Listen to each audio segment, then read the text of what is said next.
Assalamualaikum warahmatullahi wabarakatuh. Halo semuanya teman-teman, selamat datang kembali di channel Bang Ilo Official. Dan masih bersama saya Ilo, dimanapun teman-teman berada. Semoga teman-teman selalu dalam keadaan sehat walafiat, tanpa kekurangan satu apapun, amin amin ya robbal alamin. Dan ini masih suasana Ramadan ya. Semoga teman-teman yang menjalankan ibadah puasa diberikan kelancaran dalam menjalankan ibadah puasanya, amin amin ya robbal alamin. Dan pada kesempatan yang baik ini kami akan membawakan satu kisah dari Mas Untung Prasetyo. Dan kali ini adalah kisah pendakian ya teman-teman ya, pendakian Cipanjul. Wah, pasti seru banget nih kisahnya nih. Dan kisah kali ini akan diambil dari POV 1. Jadi saya akan berubah menjadi Panjul nih teman-teman ya. Oke, sebelum kita masuk ke dalam kisahnya, buat teman-teman mungkin yang belum subscribe, diklik dulu dong tombol subscribe-nya. Jangan lupa lonceng notifikasinya dinyalakan agar teman-teman selalu mendapatkan notifikasi dari konten-konten yang akan kami upload selanjutnya. Dan untuk channel Bang Ilo Official kami upload seminggu 3 kali, SKS, Selasa, Kamis, Sabtu. Pokoknya dipantengin aja setiap jam 5 sore di hari Selasa, Kamis, dan Sabtu. Gak pakai berlama-lama lagi, pasti udah gak sabaran kan untuk masuk ke dalam kisahnya. Kita langsung saja masuk ke dalam kisahnya. Siap-siap merinding.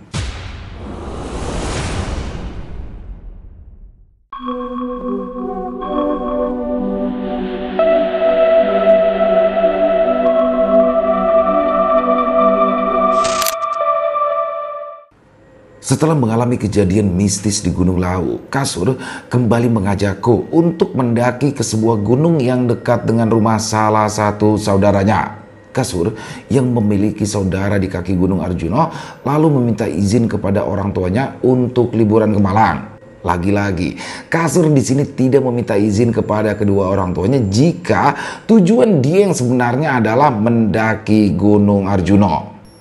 Jul, lu sama yang lain siapin barang-barang ya. Gue pokoknya terima matang aja ya, ujar Kasur yang memang malas untuk prepare barang-barang dan logistik.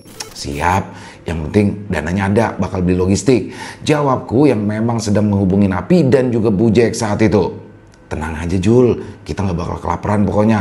Nanti dari sini kita langsung ke rumah padi gua aja. Sampai di sana kalau cuma makan mah dijamin aman dah, balas Kasur lagi. Ya udah sini duitnya, gue mau beli bahan-bahan makanan ini buat ngecamp nanti, ujarku yang sudah selesai menghubungi Napi dan Bujek. Napi sama Bujek ikut kok, nanti sekalian gue minta uang buat beli bahan-bahan dari mereka, imbuku lagi. Beres Jul, duit mah ada nih, ujar Kasur seraya memberikan 3 lembar uang 50 ribuan. Waduh, lu gak di barang apa lagi nih Sur?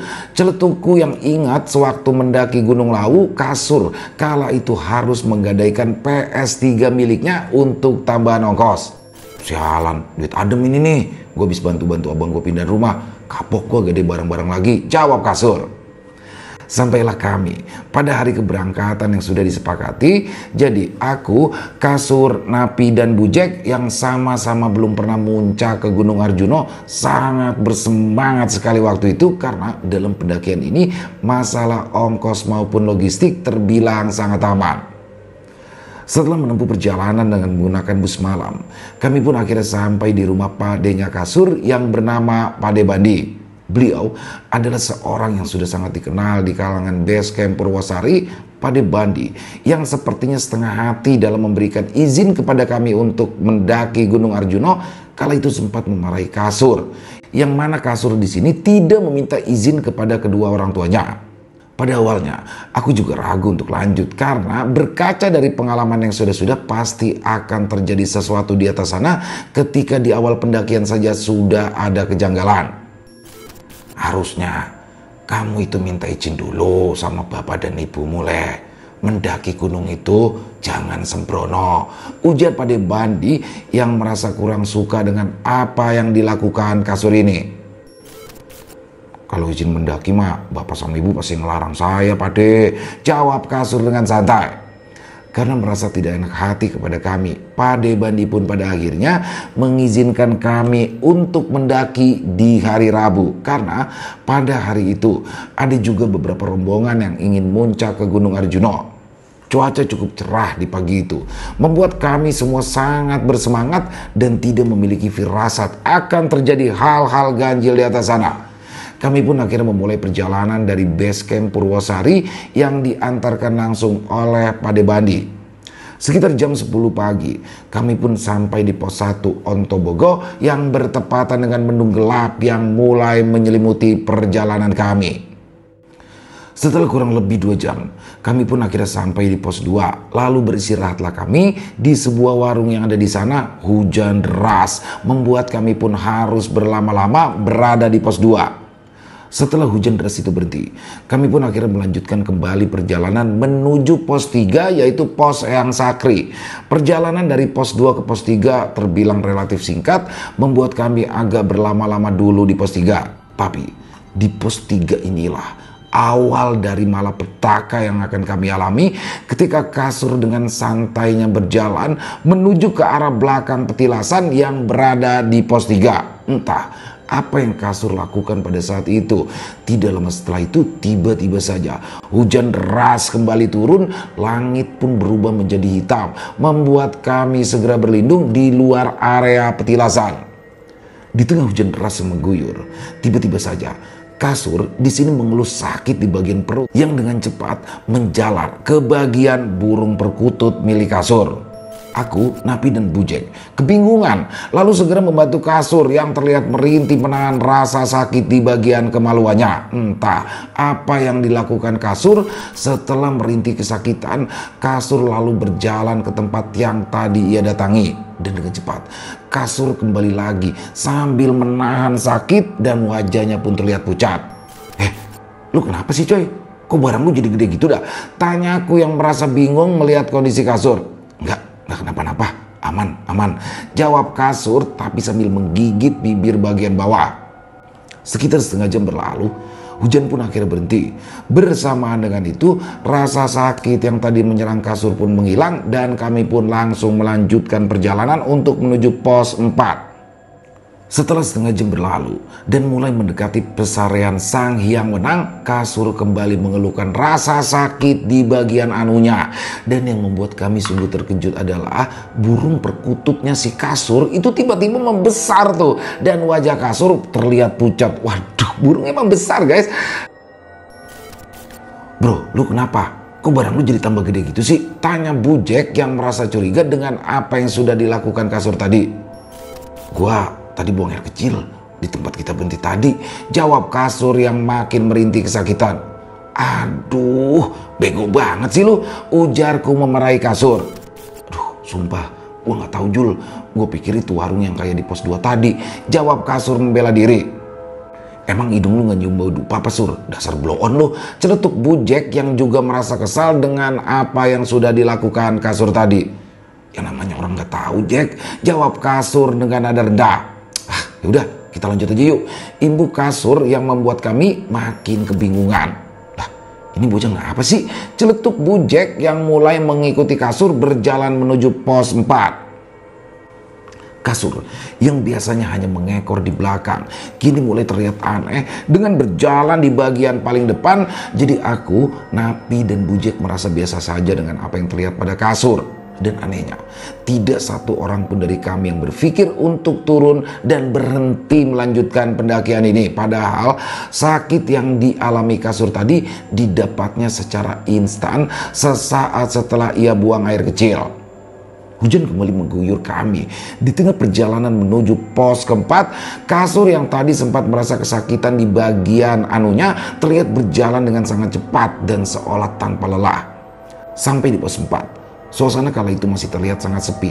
Tidak ada pendaki lain atau orang-orang yang biasa melakukan ritual di gunung ini. Sesampainya di pos 4, kasur langsung memasuki bangunan yang sepertinya menjadi tempat untuk singgah bagi orang-orang yang sedang melakukan ritual. Sesampainya di dalam bangunan tersebut, kasur tiba-tiba menggeram dan tubuhnya jatuh ke tanah lalu berguling-guling membuat kami semua kebingungan. Wah, beneran nih bocah nih, udah gak beresin dari tadi nih, celetuk Bujek yang merasa ketakutan melihat kasur yang terus menggeram. Woi, tolongin dong, ujar Napi yang langsung mendekati tubuh kasur. Bocah kurang ajar, ora ono adab, mate kowe, ujar kasur, tapi saat itu suaranya berubah. Suaranya serak dan besar, dan tiba-tiba saja di sini kedua bola mata kasur berubah menjadi putih keseluruhan. Sontak aku dan yang lain bingung dan takut, tapi karena tahu kalau saat ini kasur sedang kerasukan, aku pun pelan-pelan mulai mengajak sosok yang berada di tubuh kasur untuk bermediasi. Maaf nih Mbah, emangnya siapa sih yang ada di dalam tubuh teman saya ini? Tolong dong jangan gangguin teman saya Mbah, seruku dengan tenang. Tapi tubuh kasur yang tadi rebahan di tanah tiba-tiba saja bangkit berdiri dengan tubuh sedikit membungkuk dengan satu tangan di belakang begitu ya. Koncomu iki kurang ajar le, ora duwe adab, ngotori panggonanku. Saiki aku gowo sukma bocah iki, awak mau balik lunga saka panggonan iki, jawab sosok yang merasuki kasur dengan bahasa Jawa. Aku yang memang tidak mengerti bahasa Jawa pun hanya bisa diam terpaku mendengar apa yang dikatakan oleh sosok yang sedang merasuki tubuh kasur. Tapi beruntungnya Napi di sini ternyata mengerti apa yang dimaksud oleh sosok itu, dan ia pun mulai melakukan percakapan yang aku tidak mengerti. Beneran Jul, si kasur udah kencing di tempat yang ini, celetuk Napi yang membuat kami bertiga ketakutan. Nah, awakmu ngerti toh, bocah iki wis ngotori panggonanku. Ucap sosok yang ada di tubuh kasur. Maaf Mbah, ya mungkin teman saya kaget tahu nih kalau dia udah ngotorin tempat sampean. Saya kenal baik Mbah sama teman saya mah. Ya kayaknya mah dia kagak sengaja Mbah, jawabku yang mulai ikut merinding juga. Awakmu tak tunggu neng panggonanku, moro nang panggonanku. Ujar sosok yang sedang menguasai tubuh kasur itu. Napi, dibilang apa barusan? Tanyaku yang gak mengerti maksud dari makhluk gaib yang berada di dalam tubuh kasur. Ini kita ditunggu di tempat mbahnya ini. Lu disuruh datang ke tempat dia pokoknya, ujar Napi yang dengan sigap menangkap tubuh kasur yang tiba-tiba brek ambruk ke tanah. Nah, ngapa mesti gua? Kenapa bukannya lu aja apa si Bujek? Jawabku yang takut dengan situasi seperti ini.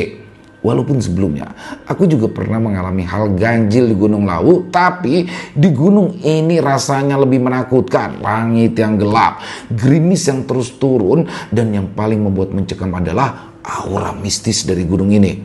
Alah, lu bohong kali Pi, masa gua doang yang disuruh ke sono? Ibuku yang memang tidak percaya dengan apa yang dikatakan oleh Napi. Demi Allah Jul, masa ya gue bercanda situasi kayak begini? Balas Napi. Sur, lu jadi orang blow-on amat dah. Kalau begini kan jadi ngerepotin semuanya, ujarku yang gemas dengan kelakuan kasur yang benar-benar di luar nalar. Udah sono Jul, lu diajak ngopi kali sama si Mbah, celetuk Bujek yang masih berdiri memandang ke arah kasur. Gila lu, gue ogah kalau sendirian balik ke sono, jawabku yang mulai kesal dengan apa yang kami alami ini. Ya ayo anterin gua. Ibuku meminta salah satu dari teman untuk menemaniku turun. Gua ogah kalau disuruh nungguin kasur sendirian, nanti gua dia ngamuk bagaimana? Ujar Napi yang sepertinya memang mau mengantar aku ke bawah. Nah, gue juga ogah nungguin kebo. Mendingan gua turun, nemenin lu. Balas Bujek. Kambing lu berdua. Gua turun diri aja kalau begitu, jawabku kesal.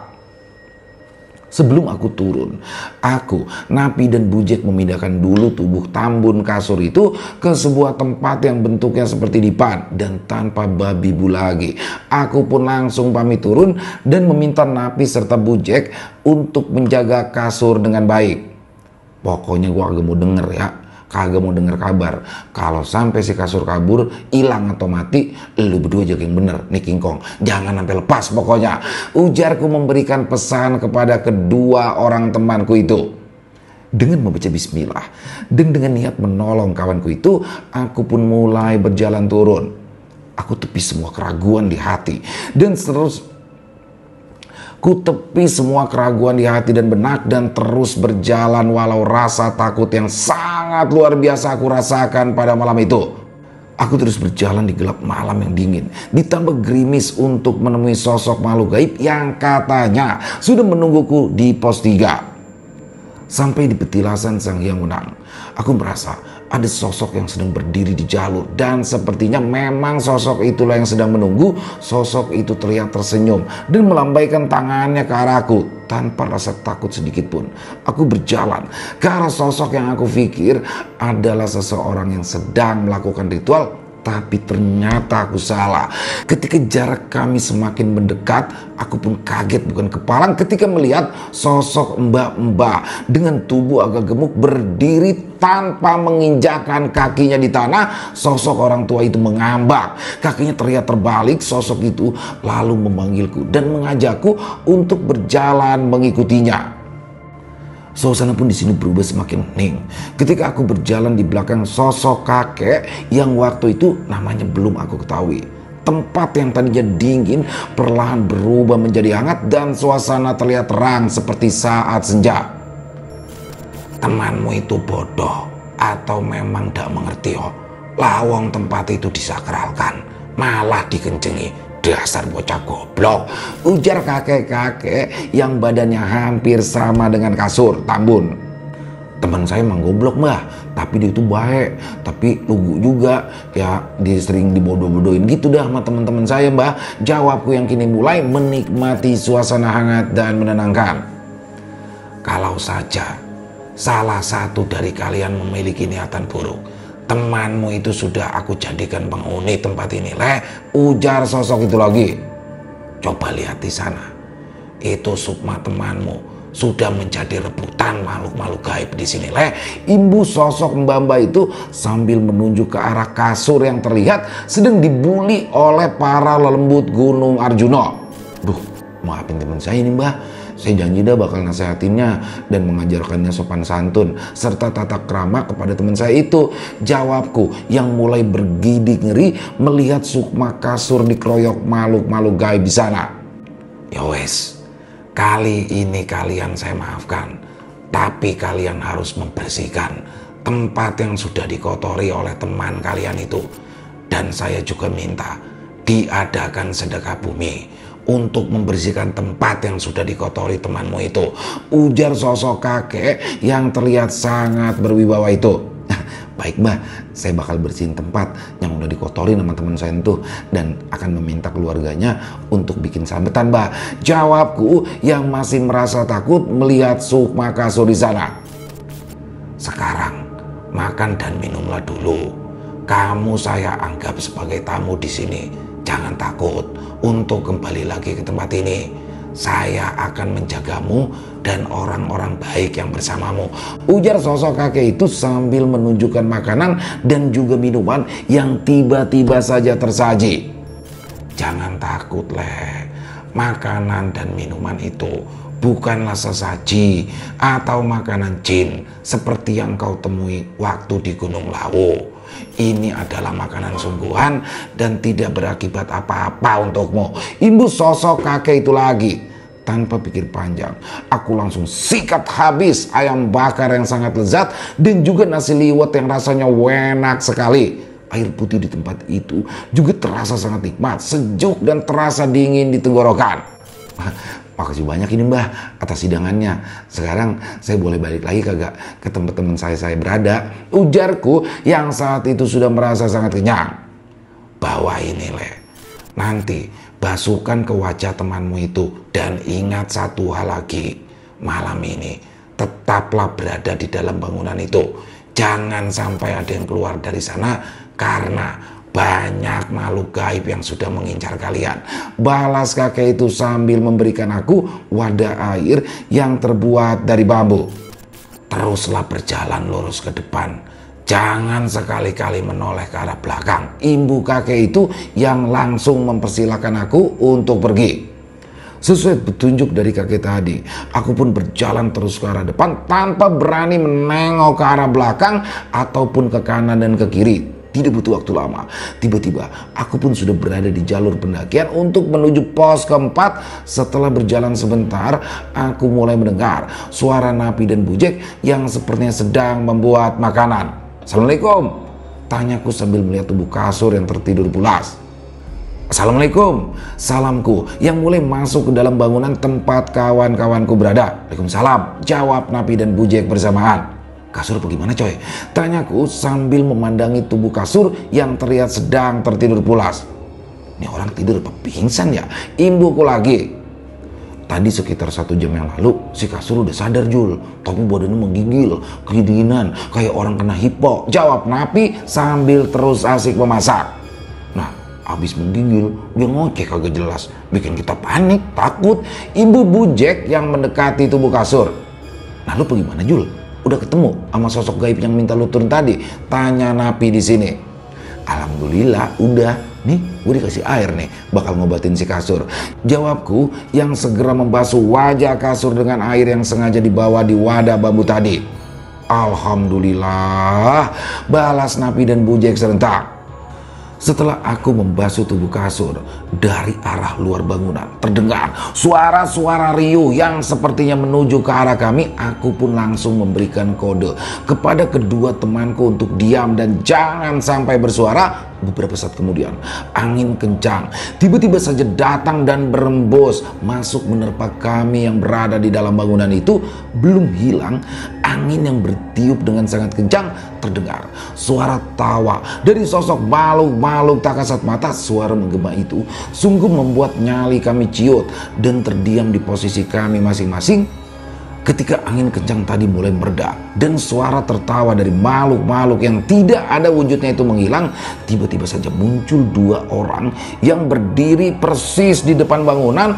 Kedua orang itu meminta kami dan berkata kasar kepada kami, lalu meminta kami untuk segera keluar dan pergi dari tempat itu. Bujek yang tubuhnya gemetar memilih tidur di samping kasur dengan menutup wajahnya serta telinganya, sementara aku dan Napi terus memandang ke arah 2 orang asing yang masih terus memaksa kami untuk pergi dari sana. Aku pun lalu memberikan kode kepada Napi untuk tetap diam dan jangan bergerak. Walaupun kedua orang itu terus saja memaki-maki kami, aku ingat apa yang sudah dikatakan oleh kakek tadi, bahwa saat ini kami semua sedang diincar oleh makhluk-makhluk gaib di Gunung Arjuna, sehingga kakek tadi meminta kami untuk jangan sampai keluar dari bangunan tempat kami berada sekarang. Setelah beberapa saat, kedua orang asing tadi tiba-tiba menghilang tanpa terdengar langkah mereka pergi. Setelah itu, hujan deras dan juga petir yang saling menyambar datang membuat kami merasakan kantuk yang luar biasa. Tanpa butuh waktu lama, aku, Napi dan juga Bujek akhirnya tertidur dengan lelap. Dan anehnya, Bujek dan Napi di sini mengalami mimpi yang sama di tempat dan bertemu dengan sosok yang sama juga. Menurut cerita dari Napi dan Bujek, tiba-tiba saja keduanya berada di jalur pendakian yang belum pernah mereka lewati. Jalur dengan vegetasi rapat yang tertutup oleh kabut membuat mereka berdua bergidik ngeri dan diselimuti ketakutan. Bujek yang berada di depan mulai mengajak Napi untuk melangkah menuruni jalur pendakian yang menurun tapi agak miring ke sebelah kiri ya. Nah, mereka berdua itu ngerasa udah berjalan sangat jauh menuruni jalur pendakian tadi, tapi anehnya mereka itu seolah kembali lagi ke tempat semula yang ditandai oleh 2 pohon besar yang ada di kiri dan kanan jalur.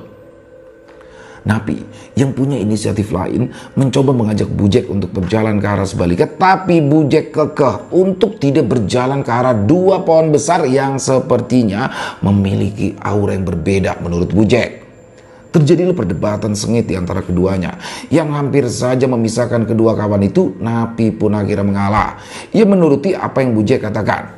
Mereka pun lalu berjalan kembali di jalur menurun dan berharap menemukan aku dan kasur atau pendaki yang ingin berjalan kembali ke base camp. Ketika sudah lama berjalan menurun, Napi dan juga Bujek akhirnya melihat 2 orang pendaki yang berjalan di depan. Bujek dan Napi berteriak-teriak, mencoba memanggil-manggil pendaki yang dilihatnya yang semakin menjauh itu, meminta agar kedua pendaki itu menunggu mereka. Di sini hal aneh pun terjadi. Ketika tiba-tiba 2 pendaki yang mereka lihat berada jauh di depan tadi muncul di belakang mereka. Kedua pendaki dengan pakaian lusuh dan tas carrier yang sudah robek di beberapa bagian itu, wajahnya terlihat pucat dengan tatapan mata kosong. Tanpa berkata-kata kepada Napi dan Bujek, kedua pendaki itu berjalan mendahului Napi dan Bujek Sontak kedua kawanku itu kebingungan dan segera berlari untuk menjaga jarak dengan dua pendaki aneh tadi. Sampai di percabangan jalan, kedua pendaki dengan wajah pucat dan tatapan mata kosong itu berpisah. Satu pendaki dengan jaket berwarna orange mengambil arah ke jalur kanan yang agak menanjak, sementara pendaki yang bertubuh pendek dengan baju tebal kotak-kotak mengambil jalur kiri yang menurun. Merasa bingung dengan apa yang mereka lihat, Bujik dan Napi lalu berhenti untuk berpikir sejenak sebelum memutuskan untuk mengambil jalur mana yang harus mereka tuju. Ketika rasa bimbang membuat Bujik dan Napi sulit untuk berdiri, tiba-tiba saja dari arah atas, tepatnya jalur yang agak menanjak di sebelah kiri mereka, terdengar suaraku yang memanggil-manggil nama mereka. Dan karena tidak ada pilihan yang lebih baik lagi, akhirnya kedua kawanku itu mengambil jalur ke sebelah kiri yang agak menanjak. Mereka berdua berharap suara yang memanggil-manggil mereka tadi adalah aku yang sebenarnya. Harapan Bujik pun terwujud.